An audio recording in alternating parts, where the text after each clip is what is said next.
Let's make a deal. I watch AEW Double or Nothing, and I'm only going to review what I want to review. I mean, let's make that deal. I watched it for you, so let me just review only the parts that I want to review. That's okay. Is that fair? Okay. All right. So I'd like to start at the end. So AEW Double or Nothing, May 23rd, 2020, and it was an okay event. What I liked was what I expected to like, and what I didn't like was what I expected to not like. So, but there were certain things that I didn't quite enjoy. One of the things was uh, not necessarily the Stadium Stampede match was fantastic. It was fun. It was silly. It was over the top. It was what we have come to expect from these empty arena shows, as far as big pay-per-views are concerned. Um, with the camera work and the interesting angles, and was it cinematic? It was in some ways cinematic, but it was just mostly an edited, taped uh, pastiche show where different things was put together. But let's get into it because I like to start with the main event because that's what people really care about. So the main event, the Stadium Stampede, the Elite versus the Inner Circle. For starters, I really liked the idea of everybody working in a football stadium. I thought that was great. I liked that Jericho's team came out in football jerseys. I thought that was neat. Um, it was a fun aesthetic as far as how the ring set up and looked. I liked that the Jaguars cheerleaders were there, and there was some cheering, which I don't know how they got the cheers done with the audience or whatever. What the hell? I don't know if they were showing it to the audience live and they were reacting live, or if the audience was piped in. I know that Justin Roberts' voice was piped in because he wasn't the announcer all night. So who knows how much editing they actually did. Uh, it was basically a straight up fight on a football field. That's exactly what it's essentially what it was. They did one thing, and this kind of when the match picked up is when everybody separated. After Adam Page showed up to chase Sammy Guevara on a horse, which this idea that Sammy Guevara just runs from everybody all the time and being chased by various items, golf carts and horses and whatnot. He'll be running from Cody's truck or some shit. He's always running around and looking like a goofball. And so Adam Page chases Sammy Guevara and he gets lost apparently. So apparently Adam Page, even though he's on a horse, he couldn't catch Sammy Guevara. But that's not the important part. The important part here is that they ended up separating. So Adam Page basically gives up searching for Sammy Guevara and decides to go to the bar in the middle of the match. Like, fuck his friends, fuck the storyline. I'm just going to have a drink.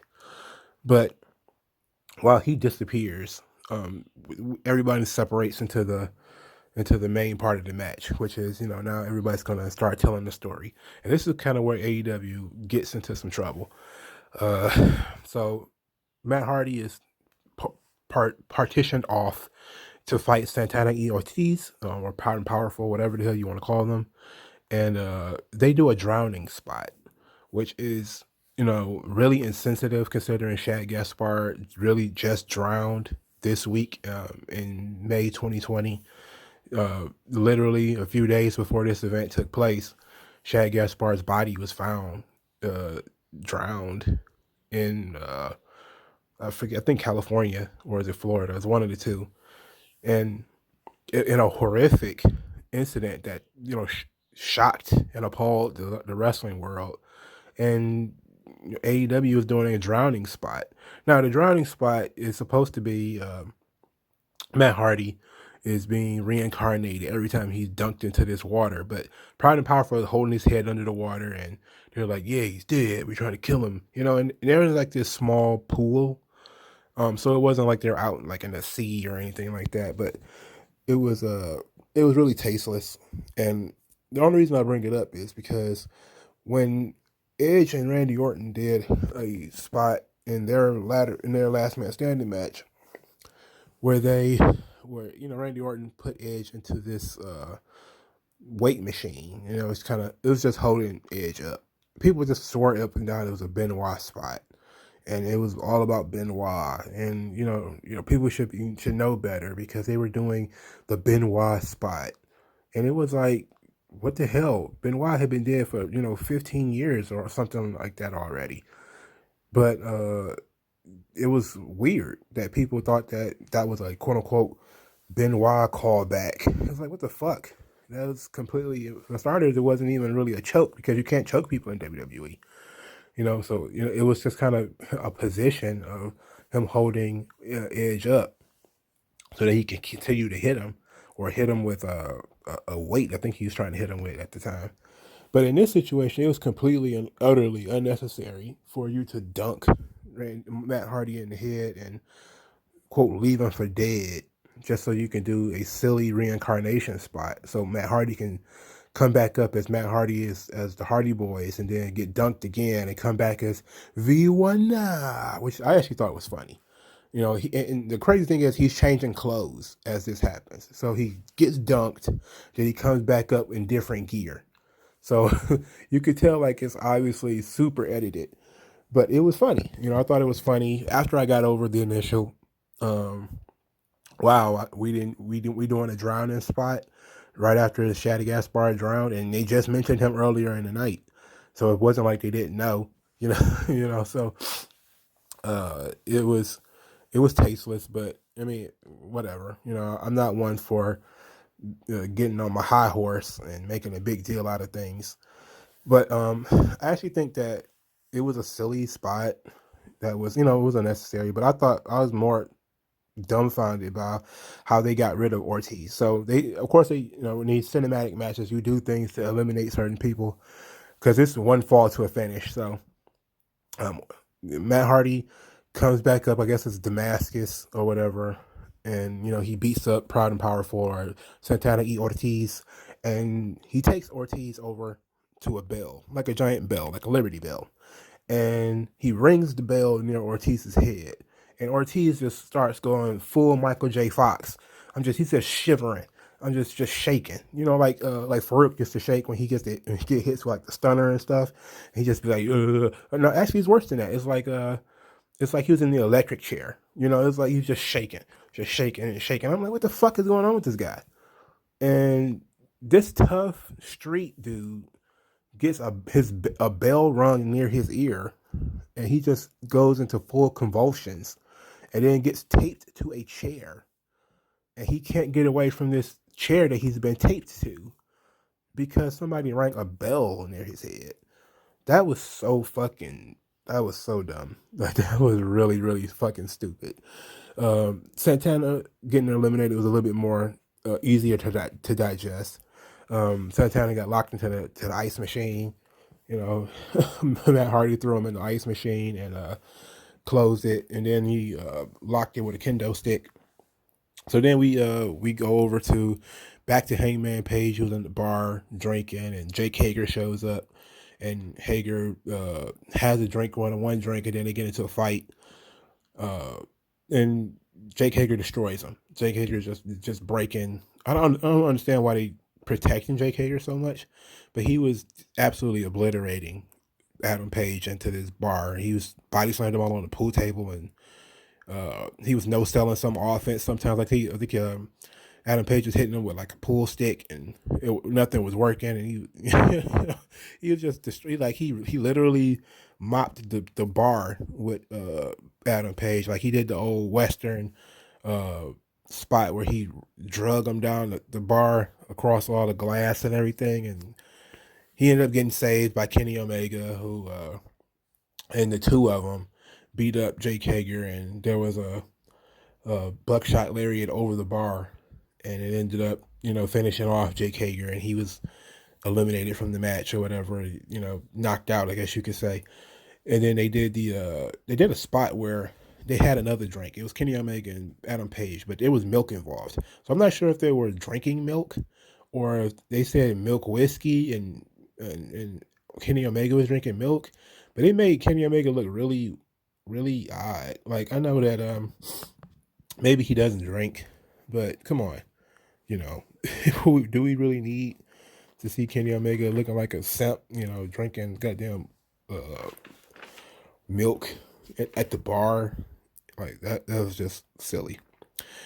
Okay, so now the Young Bucks fighting Sammy Guevara and Chris Jericho was taking place on the football field. So you have on one side you have one Young Buck is doing the series of Northern Light suplexes called the Locomotion. He's going to do it all the way the full 100 yards with Sammy Guevara. That's the spot. He's going to do this. You know, because Sammy Guevara, I don't think got any offense in or no major offense in this entire match. You know, people swear up and down he's going to be a superstar, but you know when you present somebody as like a perpetual victim and coward, I mean, look, he's skinny, so I guess you can get away with the whole chicken shit heel idea. But he didn't have any spots in this match where it made me feel like he was the future. It just made it seem like he was uh you know, like it was like Tom and Jerry style booking, you know, where he just kept running around, getting foiled and looking foolish. You know, it was I didn't get it. I don't get why everybody likes Sammy Guevara. I don't get it. So I mean, it's not for me, I guess. But at the end of this locomotion, the referee calls 15-yard penalty for excessive celebration, which was this is probably the corniest spot because it ended up with the referee, you know, getting getting super kicked because this it wasn't really funny. I didn't find that part funny, but when they started introducing the football elements is when it actually got funny because Jericho just takes it to the next level. Jericho's fighting the other Buck. I don't know which one that one is.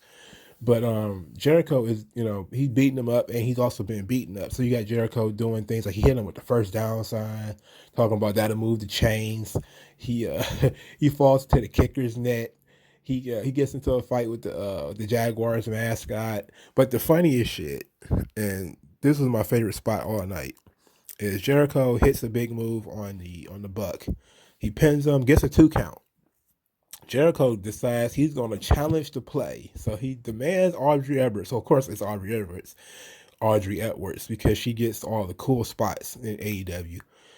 He demands that the referee replay the pinfall so that she can change her decision.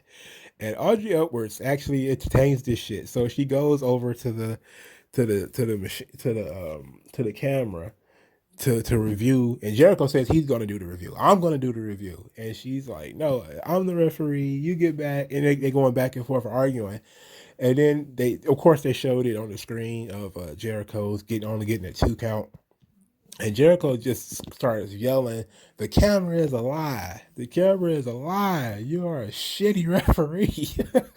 I mean, this is so funny that I missed how Jericho got eliminated. So I'm so sorry. I don't even remember what happened to Chris Jericho, but I do know that he was laid out on the field, and he had white paint all over his body. So maybe he got hit with the paint thing or something like that. But it was very funny. Jericho was hilarious in this match. Of course, he did his Wicked Witch thing. We had the cone on his head and all that type of stuff. It was absolutely silly. They tried to bring back the set. So Sammy Guevara was the last one left after he took this locomotion down 100 yards. Apparently he was still able to fight, which uh, says a lot about not only that move but also about Sammy Guevara. And maybe Sammy Guevara is just so tough that you can launch him 100 million times down a field, but he's still alive.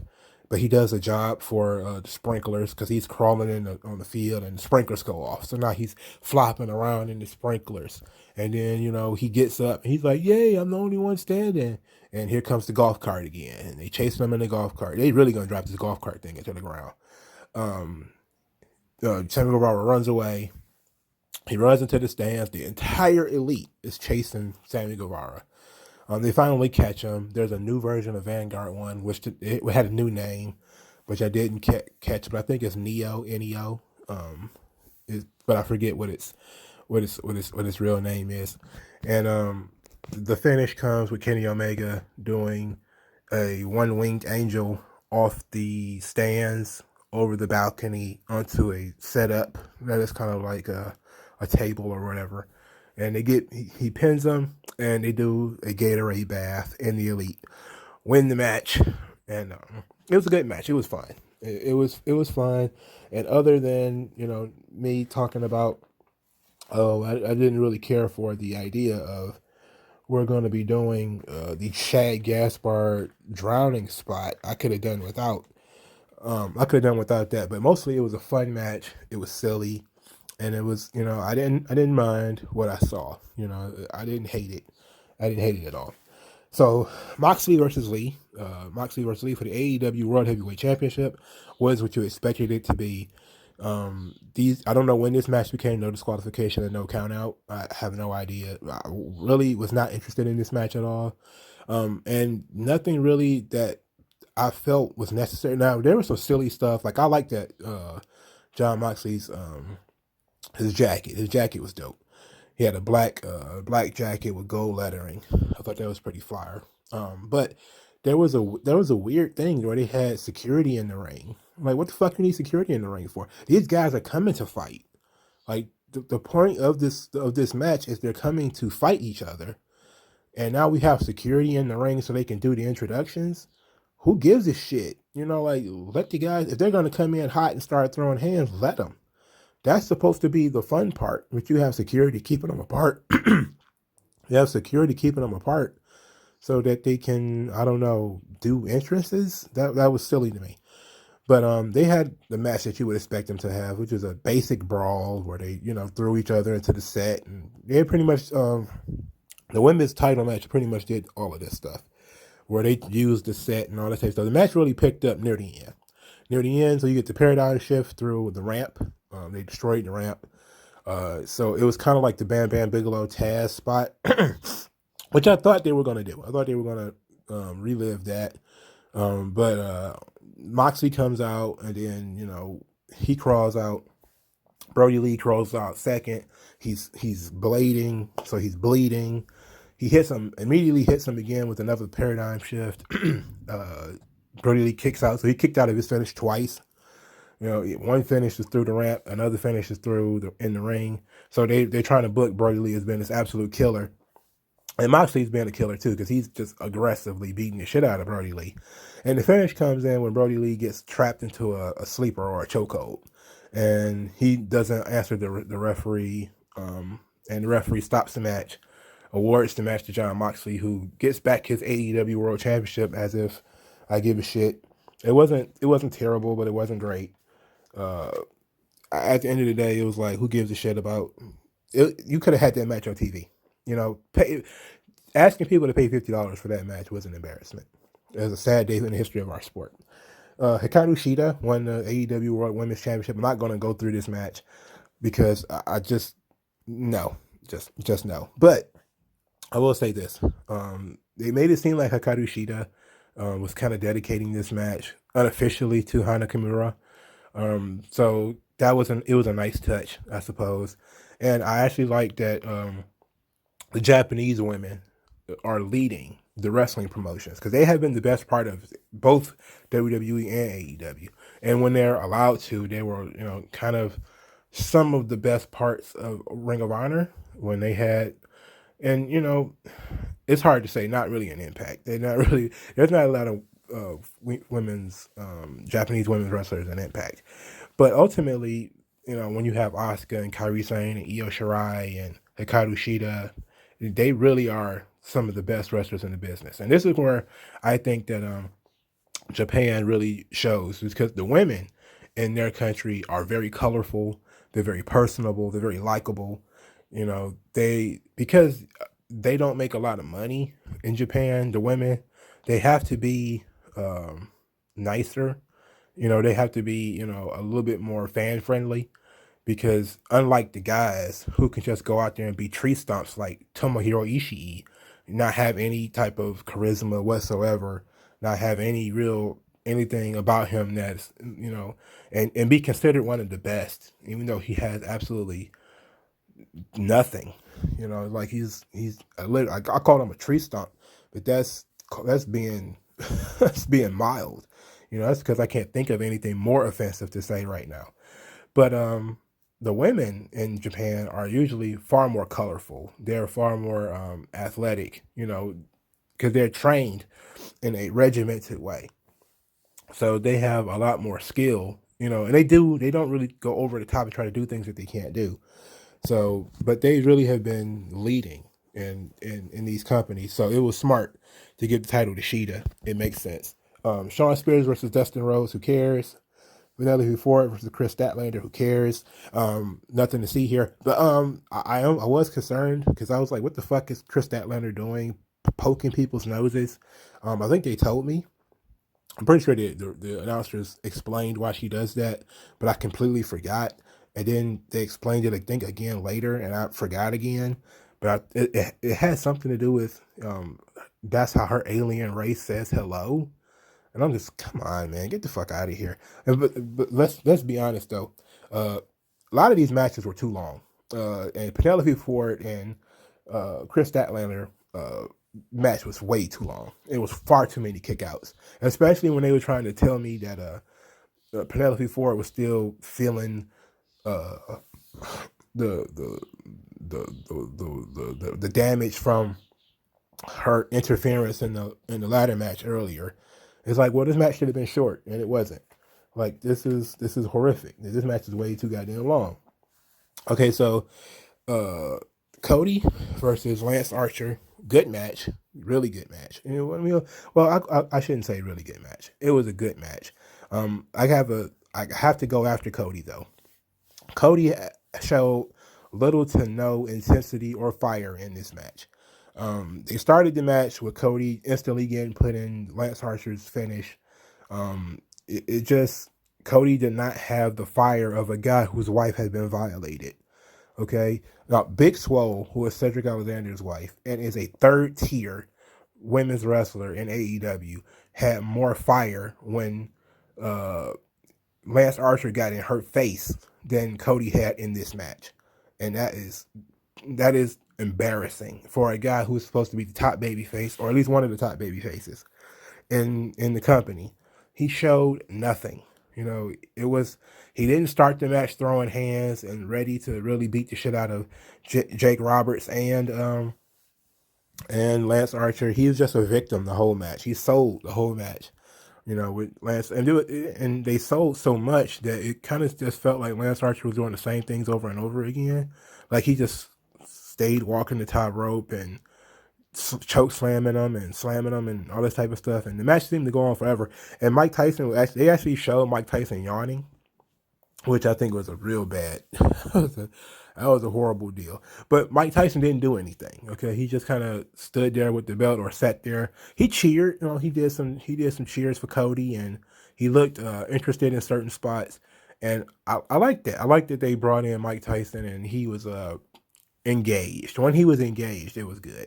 The TNT Championship itself looked like one of those crappy WBA, WBO, Super Duper, Phantom Weight Championship of the World. It was like one of those joints. It was red with like silver plates, and it looked real cheap, and like it looked terrible. It honestly looked like shit. But Cody won the match with a double crossroads finish. The right guy won because, why not Cody? But, and Lance Archer didn't really lose anything in losing the match. Mike Tyson kind of squared up with Jake the Snake Roberts, but of course nothing really came of that. But Big Swole, she really got her shit in tonight, that night on Double or Nothing, because she was really an active person in the audience. And Vicky Guerrero was too. It was actually good seeing Vicky Guerrero because she was very active as far as being in the crowd making noise. That was very necessary. MJF and Jungle Boy match was too long. It wasn't bad. They were doing of course the match was too many kickouts. Match was too goddamn long. Everybody doesn't need to have a 15-minute match, dog. And I don't know if but some of these matches felt like they were longer than they were. Some of these matches just felt like they went on for fucking ever. And this wasn't one of them. But Statlander and Ford felt like it was going on forever. Dustin Rhodes and Shawn Spears was probably the shortest match of the night. It felt like it was going on forever. But, this casino ladder match, holy hell. Okay, this casino ladder match is some of the stupidest shit in the world. Because you can win the match before everybody else gets involved. So it was gauntlet rules or Royal Rumble type of rules, but it's a ladder match. So you can win at any point in time, but there's 9 competitors. And it was strange because there was almost as many run-ins as there were people in the match. So you had Penelope Ford running in, Jimmy Havoc running in, both best friends running in, Marco Stunt runs in, no, Jungle Boy didn't run in, but there was a bunch of people doing run-ins. Everybody had a run-in. And it was, of course, it was the typical ladder match stuff where everybody was jumping off everything. And it was sort of that stuff. And Brian Cage, who everyone thought was going to be the mystery competitor, ended up being Brian Cage. He comes out, he rips a ladder, which obviously looked like a toy ladder. He's coming out with Taz, and everyone's like, what's this going on with Taz? What's his relationship with Taz? And I'm like, okay, yeah, what is his relationship with Taz? Because I don't give a shit about Taz in 2020. I really don't. I saw Taz as a manager in, what was that, 2009, when he really cratered Samoa Joe's career. That they absolutely cratered Samoa Joe's career by saddling him with Taz. So I guess, but AEW has this thing where they're bringing guys in and giving them managers. So Lance Archer got Jake Roberts, and Shawn Spears got Tully Blanchard. What happened to Tully, by the way? Like, Jake Roberts there, Arn Anderson is there. Why is Tully Blanchard not there? In any event, they're just giving guys managers, I guess, to help them out. So I don't know what they're trying to do with Brian Cage, but I think they're trying to really play up the physical aspects of it, and maybe they call it the path of Cage or the wrath of Cage. And it didn't look like the wrath of Cage to me, when because he slept, he took a nap, which is he came in the match, was dominant for a little bit, then he got covered in a bunch of junk because everybody beat him up, so he was under a big poker chip or whatever for like 3 or 4 minutes, and he bursts out after he came out last. So he came out last, then took a nap, and then burst out of the poker chip and won the match, which it's a good thing that the guy won his debut match, and it's a number 1 contenders match. So he's the number 1 contender, I guess. But I don't see it with Brian Cage now. And case in point, he has his exchange with Luchasaurus, and Luchasaurus is a big jack dude. Brian Cage is a big jack dude, but they're not fighting like big jack dudes. They're fighting like they're Japanese schoolgirls, like they're doing karate kicks and spinning back kicks, and all of their stuff looks really light. Like it's not making any damage. It's not taking it. It's not like it's serving any damage. It's for performance, not for not. It doesn't look like 2 big guys fighting. Like we don't want to see 2 big guys playing patty cake or playing footsie, which you're doing your spin kicks. We don't care about that. It should be big guys crushing little guys and then going at each other like Mothra and Godzilla. That's what we want to see, And this idea that we want to just watch 300-pounders do moonsaults all the time, that's like, no. Like that's really what's killing the big guy in the business today. Is he wants to be seen as just as agile as a small guy, when instead of doing what is expected of him, he's doing what is expected of a guy half his size. And Brian Cage is just one of those dudes. He's always been one of those dudes. He does not. He is a gigantic mountain of muscle, but inside he is a cupcake. He does not stand up for himself. He does not have the killer instinct of being that, big, murderous, muscly guy. He just doesn't have it, And I saw it in Impact. He didn't have it. You know, just because he agreed to do that job for Tessa Blanchard, I'll never get over that. Like, imagine like somebody like Sid Vicious or something like that, the Barbarian or something like that, decide, oh yeah, I'm gonna do a job for Wendy Richter. It's like, come on, man. You don't take yourself seriously. I'm not gonna take you seriously. And then when you face down a guy who's just as big as you are, and you don't just tear him apart or try to tear him apart. And Luchasaurus is not a guy that they're pushing as being a monster in any event anyway.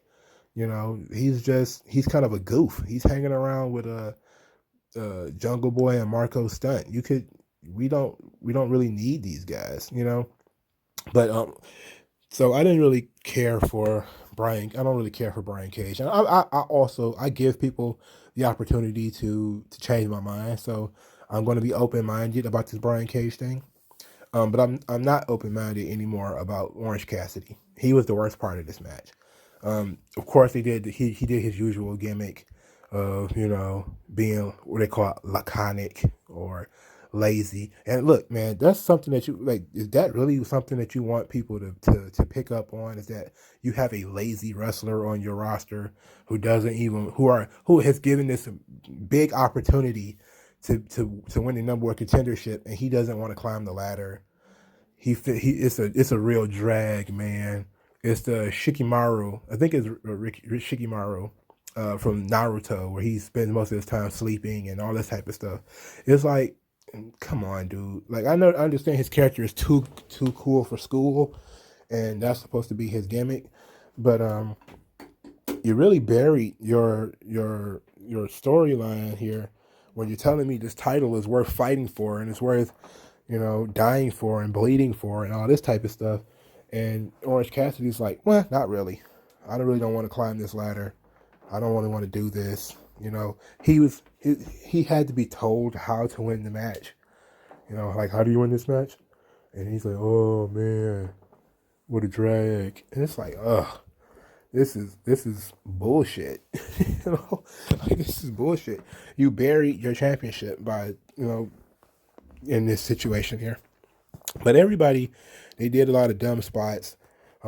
Darby Allin once again falls victim. He's the bridesmaid, never the bride. So I guess he's never going to get that final push to the main event. Well, it's not coming anytime soon. But overall, it was a decent show. Certainly not worth $50. So I'm glad I didn't pay $50 to watch this show. Some of these matches, you could have had them on TV and shortened this event. You definitely could have just canceled the Statlander Ford match. And you certainly could have canceled the Dustin Rhodes and Shawn Spears spot, which was completely unnecessary, other than to get Brandy on the card. And you could have shortened a lot of these matches. They probably would have been better and more impactful. And really let the ladder match, the Stampede match, and the title match, the two title matches, the TNT Championship and the AEW Championship, could have let those matches breathe by other matches being shorter. This New Japan style of everybody needs to wrestle 15 to 20 minutes is not necessary. And this is killing AEW because it makes the show a drag. Because if you're not interested in anybody in the match, why would you want to watch them for that amount of time? Like, I have no interest in Penelope Ford. Why is she on screen for it seems like 20 minutes? Now, it probably wasn't 20 minutes, but it felt like 20 minutes. And if it felt like 20 minutes, then God damn it was 20 minutes. And it's just not fun, But overall, it was a solid event. It wasn't terrible. Well, what did you guys think? Did you see the event? Did you see the clips? What did you think of the clips? Let me know in the comment section. I watch these things so you don't have to. And but I definitely feel better if you guys actually watch the events. I'm not one of these guys who wants a fan base of people who don't watch the show. Watch the show, discuss it with me. If you see the clips or if you find a stream or something, it's worth sitting down. Just fast forward through the stuff that you don't like, which which probably be the shit that I didn't like. So let me know in the comment section, and see you later.